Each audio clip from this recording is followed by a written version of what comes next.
way to the South Island of New Zealand.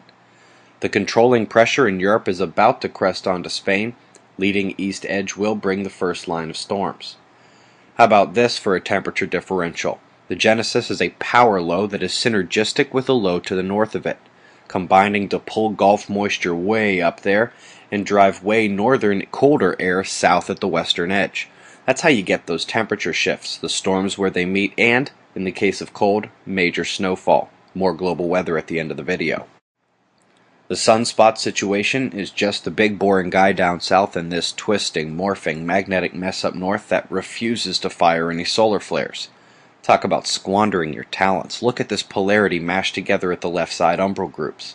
Unbelievable to have such low flaring. They realized how hard it was to see their magnetic connectivity, so they've now outlined the connections, with backside points having dotted outlines, Venus and Mercury sharing a magnetic connection to the Sun at the moment. Solar wind density is holding while the speed of the plasma falls. It's a recipe for some quiet geomagnetic conditions. If we can hop to Stellarium for 1 second, this is a free internet download by the way, and if you search for C-2012 S1 ISON, you'll see it right next to Mars in the pre-sunrise sky. Let's take a look now at JPL because ISON's first test is less than a week away. Let me center in on Mars and twist around so we can visualize the motion into the system.